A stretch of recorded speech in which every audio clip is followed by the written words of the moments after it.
ಯಾವುದೇ ರೀತಿಯಾದಂತ ಗೊಂದಲ ಇಲ್ಲ. ನಮ್ಮೆಲ್ಲರ ಕೂಗು ಒಂದೇ, ಧರ್ಮ ಆಗ್ಬೇಕು, ಲಿಂಗಾಯತ ಒಂದು ಪ್ರತ್ಯೇಕ ಧರ್ಮ ಆಗ್ಬೇಕು ಸರ್ಕಾರದ ಅನ್ನುವಂಥದ್ದು ಪ್ರತಿನಿಧಿಗಳು ನಮ್ಮೆಲ್ಲರ ಒಂದು ಹಾಗೆ ಅಭಿಪ್ರಾಯ. ಪ್ರಭಾವಿ ಸಚಿವರುಗಳು ಆಗಿರೋದ್ರಿಂದ ಅವರ ಹೇಳಿಕೆಗಳನ್ನ ಕೋಟ್ ಮಾಡಿ ನಿಮಗೆ ಪ್ರಶ್ನೆ ಕೇಳ್ತಿದ್ದೀನಿ Veena madam. Before I let you go, MB ಪಾಟೀಲ್ರು ಹೇಳ್ತಾರೆ ಪ್ರತ್ಯೇಕವಾದ ಧರ್ಮ ಆಗಬೇಕು, ಆ ಪರವಾಗಿ ನಮ್ಮ ನಿಲುವು ಯಾವತ್ತೂ ಕೂಡ ಬದ್ಧವಾಗಿರುತ್ತೆ ಅಂತ ಹೇಳಿ. ಮತ್ತೊಂದು ಕಡೆ ಇವತ್ತು ಈಶ್ವರ್ ಖಂಡ್ರೆ ಅವರು ಹೇಳ್ತಾರೆ ನೋಡಿ, ಲಿಂಗಾಯತ ವೀರಶೈವ ಎರಡೂ ಕೂಡ ಒಂದೇ ಪದ, ಬೇರೆ ಬೇರೆ ಅರ್ಥ ಅಲ್ಲ, ಎರಡು ಒಂದೇ ಅರ್ಥ ಕೊಡುವ ಬೇರೆ ಬೇರೆ ಪದಗಳು. ಈ ಗೊಂದಲ ಮೂಡಿಸುವಂತಹ ಕೆಲಸಕ್ಕೆ ಯಾರು ಕೈ ಹಾಕಬಾರ್ದು. ಅಂದ್ರೆ ಒಂದು ಸರ್ಕಾರದ ಸಚಿವ ಸಂಪುಟದಲ್ಲಿ ಇರ್ತಕ್ಕಂಥ ಪ್ರಭಾವಿ ಸಚಿವರುಗಳ ನಡುವೆನೆ ನಮಗೆ ಹೊಂದಾಣಿಕೆ ಕೊರತೆ ಅನ್ನೋದು ಕಾಣ್ತಾ ಇರುವಾಗ, ಇಡೀ ಸಮುದಾಯ ಒಂದು ಧ್ವನಿಯ ಪರವಾಗಿ ಅಥವಾ ಒಂದು ನಿಲುವಿನ ಪರವಾಗಿ ಇರುತ್ತಾ ಅನ್ನೋ ಅನುಮಾನ ಸಹಜವಾಗಿ ಕಾಡುತ್ತೆ. ಖಂಡಿತವಾಗ್ಲೂ ಇದನ್ನ ಬೇರೆ ರೀತಿ ಅರ್ಥ ಮಾಡ್ಕೊಳೋದ್ರಲ್ಲಿ ಒಂದೇನು ವಿಷಯನೇ ಇಲ್ಲ ಅಂತೇಳಿ ನಾನು ಸ್ಪಷ್ಟಪಡಿಸೋದಕ್ ಬಯಸ್ತೀನಿ. ಯಾಕಂತಂದ್ರೆ ಇವತ್ತು MB ಪಾಟೀಲ್ ಸರ್ ಅವ್ರು ಹೇಳ್ತಾ ಇರೋದನ್ನು ಕೂಡ ಲಿಂಗಾಯತ ಪ್ರತ್ಯೇಕ ಧರ್ಮ ಆಗ್ಬೇಕು ಅನ್ನುವಂಥದ್ದು. ಇವತ್ತು ಈಶ್ವರ್ ಖಂಡ್ರೆ ಅವರು ಹೇಳ್ತಾ ಇರೋದು ಕೂಡ ಇವತ್ತು ವೀರಶೈವ ಲಿಂಗಾಯತ ಎರಡು ಸಮಾನಾರ್ಥ ಪದಗಳು, ಎರಡೂ ಕೂಡ ಒಂದೇ ಅಂತೇಳಿ. ಅಲ್ಲಿಗೆ ಬಂತಲ್ಲ, ಧರ್ಮ ಪ್ರತ್ಯೇಕ ಆದ್ರೆ ಏನಂತಿರ್ಬೇಕು? ಬಸವ ಧರ್ಮ ಅಂತಲಾ, ವೀರಶೈವ ಲಿಂಗಾಯತ ಧರ್ಮ ಅಂತಲಾ, ಅಥವಾ ಲಿಂಗಾಯತ ಧರ್ಮ ಅಂತಲಾ? ಯಾವ ಹೆಸರಿಡಬೇಕು ಅನ್ನೋದೇ ಗೊಂದಲ ಇದೆಯಲ್ಲ ಅಂತ. ಇದನ್ನ ನೋಡಿ ಸಮುದಾಯದವರೆಲ್ಲರೂ ಕೂಡಿ ಇವತ್ತು ಒಗ್ಗಟ್ಟಾಗಿ ಇದ್ರ ಬಗ್ಗೆ ಚರ್ಚೆಯನ್ನ ಮಾಡಿ, ಹಿರಿಯರಿದ್ದಾರೆ, ಸಾಕಷ್ಟು ಜನ ಅನುಭವಿಗಳಿದ್ದಾರೆ ನಮ್ಮ ಸಮುದಾಯದಲ್ಲಿ, ಇವತ್ತು ಸಾಕಷ್ಟು ಜನ ಮಂತ್ರಿಗಳಿದ್ದಾರೆ ನಮ್ಮ ಸಮುದಾಯದವರು, ಎಲ್ಲರೂ ಕುತ್ಕೊಂಡು ವಿಚಾರ ಮಾಡಿ ಕೊನೆಗೆ ಒಂದು ಅಂತಿಮ ತೀರ್ಮಾನಕ್ಕೆ ಬರ್ತಾರೆ. ಇದೇ ಒಂದು ಅಂತಿಮ ಜೊತೆಯಲ್ಲಿ ಹಿರಿಯ ಪತ್ರಕರ್ತರಾದ ರವೀಂದ್ರ ರೇಷ್ಮೆ ಸರ್ ಇದ್ದಾರೆ. ಮೋಹನ್ ವಿಶ್ವ ಅವರೇ, ಒಂದು 2 ನಿಮಿಷದ ಸಹನೆ ಸಹಕಾರ ನಮ್ಮ ಜೊತೆಯಲ್ಲಿ. ಅವ್ರು ನಾನು ಕ್ವಿಕ್ ರಿಯಾಕ್ಷನ್ ತಗೊಂಡ್ ಬರ್ತೀನಿ.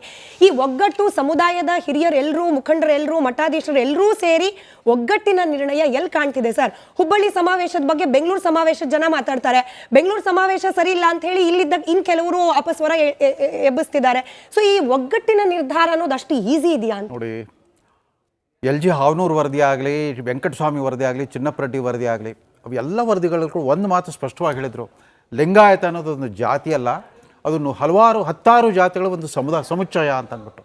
ಯಾರು ಪಾರಂಪರಿಕ ಕುಲಕಸುಗಳನ್ನು ಮಾಡ್ತಾಯಿದ್ರು ಅವರೆಲ್ಲ ಒಂದು ಕಾಲಘಟ್ಟದಲ್ಲಿ ಲಿಂಗ ದೀಕ್ಷೆ ಪಡ್ಕೊಂಡ್ಬಿಟ್ಟು ಲಿಂಗಾಯತರಾಗಿರೋದ್ರಿಂದ it's an assemblage of several caste and sub caste ಅಂತ ಹೇಳಿದ್ದಾರೆ.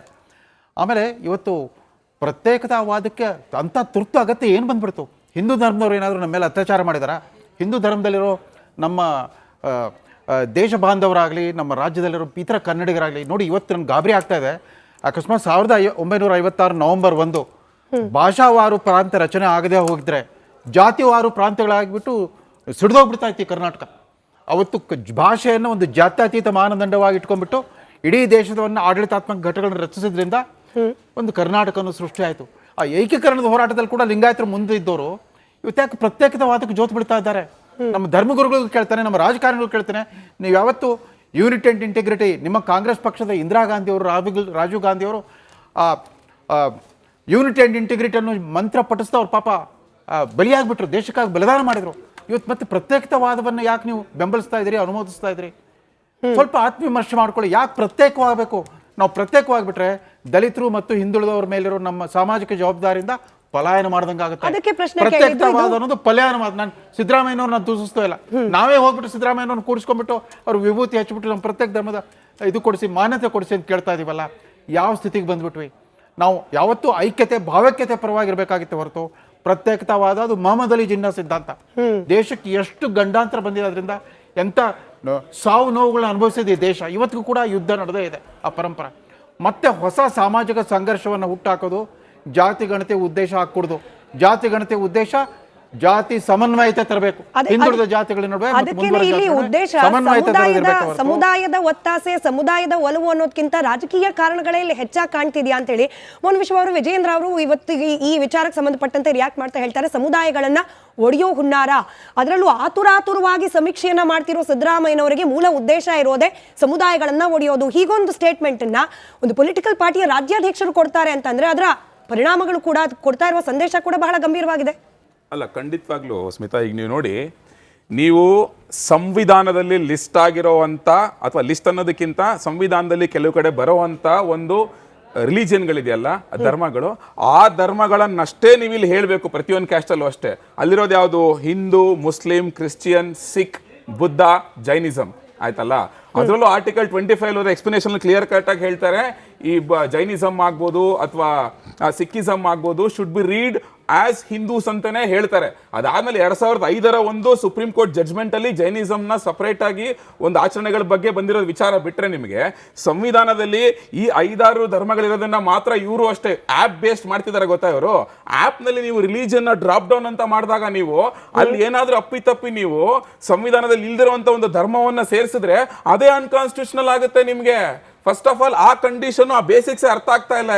ಇಲ್ಲಿ ಆನ್ಲೈನ್ ಡಿಜಿಟಲ್ ಸರ್ವೆ ಆಗ್ತಾ ಇರೋದಲ್ಲಿ ಮ್ಯಾನ್ಯಲ್ ಆಗಿ ಎಲ್ಲ ಬರ್ಸೋದಲ್ಲ. ಅಲ್ಲಿ ಏನ್ ಡ್ರಾಪ್ ಡೌನ್ ಮಾಡ್ತೀರಾಗಾದ್ರೆ ನೀವು ಆಗ ನಿಮ್ ಸರ್ವೆನೇ ಹೋಯ್ತಲ್ಲ ಹಾಗಾದ್ರೆ ಟೋಟಲ್ ಅನ್ಕಾನ್ಸ್ಟಿಟ್ಯೂಷನಲ್. ಸೊ ನಿಮಗೆ ಸಂವಿಧಾನದಲ್ಲಿ ಇರುವಂತದನ್ನ ಮಾತ್ರ ನೀವು ಇಲ್ಲಿ ಹಾಕ್ಲಿಕ್ಕೆ ಆಗೋದು ಫಸ್ಟ್ ಪಾಯಿಂಟ್. ಎರಡನೇ ಪಾಯಿಂಟ್, ನಮ್ಮ ರಾಜ್ಯಾಧ್ಯಕ್ಷರಾದ ವಿಜೇಂದ್ರ ಅವರು ಹೇಳ್ದಂಗೆ ನೀವು ನೋಡಿ, ಸಿದ್ದರಾಮಯ್ಯನವರು ಬಾಯಲ್ಲೇ ಆಡೋದು ಬಸವಣ್ಣನ ವಚನಗಳು, ಕನಕದಾಸರ ವಚನಗಳು, ಕುಲ ಕುಲ ಕುಲವೆಂದು ಒಡೆದಾಡದಿರಿ, ಕುಲದ ನೆಲೆವೇಂದ್ರೆ ನೀವೇಂದ್ರೆ ಬಲ್ಲಿರ ಅಂತ ಕನಕದಾಸರು ಹೇಳಿದ್ರು ಅಂತ ಹೇಳ್ತಾರೆ. ವೆರಾಸ್ ಆಚೆಗಡೆ ಬಂದ್ಬಿಟ್ಟು ಮತ್ತದೇ ಆ ಜಾತಿ ಈ ಜಾತಿ ಹೊಸ ಜಾತಿ ಪಕ್ಕದಲ್ಲಿ ಕ್ರಿಶ್ಚಿಯನ್ ಸೇರ್ಸೋದಂತೆ, ಮುಸ್ಲಿಂ ಸೇರ್ಸೋದಂತೆ, ಮತಾಂತರ ಆಗಿರೋನ ಮಾಡೋದಂತೆ, ಈ ರೀತಿಯಾಗಿ ಜಾತಿಗಳನ್ನ ಒಡೆಯುವಂತ ಕೆಲಸ ಮಾಡ್ಕೊಂಡು ಬರ್ತಾರೆ. ಸೊ ಬಾಯಲ್ಲಿ ಆಡೋದೊಂದು, ನಡೆ ಇನ್ನೊಂದು. ಮತ್ತೆ ಇನ್ನೊಂದು, ಇವ್ರು ಇಷ್ಟು ಆತುರವಾಗಿ ಮಾಡ್ತಿರೋದು ನೋಡಿದ್ರೆ ಇವ್ರದೇ ಪಕ್ಷದವ್ರು ಹೇಳ್ತಿರುವಂತ ಒಂದು ನವೆಂಬರ್ ಕ್ರಾಂತಿ ಏನಾಗುತ್ತಲ್ಲ ನವೆಂಬರ್ ಕ್ರಾಂತಿನಲ್ಲಿ ಆಗ್ಬೋದು ಅಂತ ಹೇಳ್ತಾ ಇದಾರೆ ಗೊತ್ತಾ. ಅದಕ್ಕೂ ಈ ಆತುರವಾಗಿ ಒಂದು ಸಮೀಕ್ಷೆ ಮಾಡಿ ರಿಪೋರ್ಟ್ ತರಿಸ್ಕೊಳ್ಳೋದಕ್ಕೂ ಏನೋ ಒಂದು ಸಂಬಂಧ ಇದೆ ಅಂತ ಜನಗಳ ಮಧ್ಯೆ ಚರ್ಚೆ ಆಗ್ತಿದ್ಯಪ್ಪ. ಇದು ಪೊಲಿಟಿಕಲ್ ಪಾರ್ಟೀಸ್ ಅಲ್ಲಿ ಕಾಂಗ್ರೆಸ್ ಒಳಗಡೆ ಚರ್ಚೆ ಆಗ್ತಾ ಇದೆ. ಆತುರವಾಗಿ ತಂದ್ಬಿಟ್ರೆ ಏನ್ ಮಾಡೋದು ಅಂತ ಹೇಳಿ. ಮೇಡಮ್ ನೀವು ಆ ಕ್ವಶನ್ ತೆಗೆದು ನೋಡಿದ್ರೆ 60 ಕ್ವಶನ್ ಇದೆ. ಯಾರಾದ್ರೂ ಒಬ್ರು ನನ್ನ ಮುಂದೆ ಬಂದು ನಮ್ಮ ಮನೆಗೆ ಸಮೀಕ್ಷೆಗೆ ಅಂತ ಕುತ್ಕೊಂಡು 60 ಪ್ರಶ್ನೆಗಳಿಗೆ ನೀವು ಉತ್ತರ ಕೊಡ್ಬೇಕು ಅಂದ್ರು ಕಡಿಮೆ ಅಂದ್ರು 1.5 2 ತಾಸು ಬೇಕು. ನೀವು ಅಕ್ಕಪಕ್ಕದ ಮನೆ ಸರ್ವೆ ಮಾಡ್ತೀರಾ ಅಂದ್ರೂ ಒಂದು ದಿವಸದಲ್ಲಿ ನೀವು 5 6 ಮನೆ ಮಾಡಕ್ ಆಗೋದಿಲ್ಲ. ಅಂತದ್ರಲ್ಲಿ ನೀವು ಸೆಪ್ಟೆಂಬರ್ 22 ಅಕ್ಟೋಬರ್ 7 16 ದಿವಸದಲ್ಲಿ ನೀವು ಅದು ಹೆಂಗೆ ನೀವು 7.5 ಕೋಟಿ ಜನಗಳನ್ನ ತಪ್ತೀರಾ? ಇಟ್ ಕ್ಲಿಯರ್ಲಿ ಶೋಸ್ ಸರಿಯಾದ ಸರ್ವೆ ಆಗಿಲ್ಲ, ಆಗೋದು ಇಲ್ಲ. ಇವರ ಒಂದು ನವೆಂಬರ್ ಕ್ರಾಂತಿಗೆ ಲಿಂಕ್ ಮಾಡಿಕೊಂಡು ಇವ್ರು ಈ ಹಿಂದೆ ಕಾಂತರಾಜ್ ವರದಿನಲ್ಲಿ ಹೆಂಗೆ 150 ಕೋಟಿ ದಲಿತರ ಹಣ ತಂದು ಏನೋ ಮಾಡಿದ್ರೆ ಗೊತ್ತಾ, ಅದೇ ರೀತಿ ಇಲ್ಲಿ 400 ಕೋಟಿ ಹಣವನ್ನ ಒಂಥರ ಡಸ್ಟ್ಬಿನ್ ಹಾಕುವಂಗ್ ಮಾಡಿ ತೆರಿಗೆ ಹಣವನ್ನ ಹೇಳ್ಬಿಟ್ಟು ಇಷ್ಟ ಬಂದಂಗೆ ರಿಪೋರ್ಟ್ ತಗೊಳ್ಳುವಂತ ಮಾಡಿರುವಂತ ಒಂದು ದೊಡ್ಡ ಪ್ಲಾನ್ ಅಷ್ಟೇ ಇದು, ಮತ್ತೆ ಇನ್ನೇನು ಅಲ್ಲ. ಇದು ಜನಗಳ ಮಧ್ಯೆ ಚರ್ಚೆ ಆಗ್ತಿರೋ ಇದೇ ವಿಷಯ. ಸರಿ, ಒಂದೇ ನಿಮಿಷ ಸರ್. ನಮ್ಮ ಜೊತೆಯಲ್ಲಿ ನಾಡೋಜ ಡಾಕ್ಟರ್ ಬಸವಲಿಂಗ ಪಟ್ಟದೇವರು ಸ್ವಾಮೀಜಿ ಅವ್ರು ಜಾಯ್ನ್ ಆಗಿದ್ದಾರೆ ಅಂತ ಹೇಳಿ ಕೇಳ್ಪಟ್ಟೆ. ಸ್ವಾಮೀಜಿ ನಮಸ್ಕಾರ, ನಾನು ಧ್ವನಿ ತಲುಪ್ತಾ ಇದೆ ಅಂತ ಭಾವಿಸ್ತೀನಿ.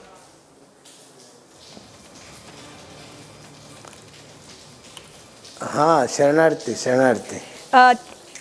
ಲಿಂಗಾಯತ ಧರ್ಮದ ಬಗ್ಗೆ ಅಥವಾ ಪ್ರತ್ಯೇಕತೆ ಬಗ್ಗೆ ಅಥವಾ ತಮ್ಮ ಅಭಿಪ್ರಾಯಗಳ ಬಗ್ಗೆ ಪ್ರಶ್ನೆ ಕೇಳೋಷ್ಟು ದೊಡ್ಡವಳು ನಾನಲ್ಲ. ಆದ್ರೆ ಪತ್ರಕರ್ತೆಯಾಗಿ ನಿನ್ನೆಯ ಕಾರ್ಯಕ್ರಮ ಅಲ್ಲಿ ನೀವು ಕೊಟ್ಟ ಹೇಳಿಕೆ ಅದಾದ ನಂತರದಲ್ಲಿ ಆಗೋ ಚರ್ಚೆ ಸಲುವಾಗಿ ಒಂದೆರಡು ಪ್ರಶ್ನೆ ಕೇಳ್ತಾ ಇದ್ದೀನಿ. ನೀವು ಹೇಳ್ತೀರಿ ಸಿದ್ದರಾಮಯ್ಯನವರ ಎದೆ ಬಗ್ಗದ್ರೆ ಅಲ್ಲಿ ಬಸವ ತತ್ವಗಳು ಕಾಣೋಕ್ ಸಿಗುತ್ತೆ ಅಂತ ಹೇಳಿ. ಆದ್ರೆ ನಿಮ್ಮದೇ ಸಮುದಾಯವನ್ನ ಪ್ರತಿನಿಧಿಸುವ ಸಿದ್ದರಾಮಯ್ಯ ಸಂಪುಟದಲ್ಲಿರ್ತಕ್ಕಂಥ 2 ಸಚಿವರಲ್ಲೇನೆ ಭಿನ್ನ ಅಭಿಪ್ರಾಯಗಳು. ಒಬ್ರು ಹೇಳ್ತಾರೆ, ಸರ್ ನಾನು ಪ್ರಶ್ನೆ ಕೇಳ್ತಿರೋದು ಅವ್ರಿಗೆ, ಅವ್ರು ಉತ್ತರ ಕೊಟ್ಬಿಡ್ಲಿ. ಎಂ ಬಿ ಪಾಟೀಲ್ರ ಉತ್ತರಕ್ಕೂ ಹಾಗೆ ಈಶ್ವರ್ ಖಂಡ್ರೆ ಅವರ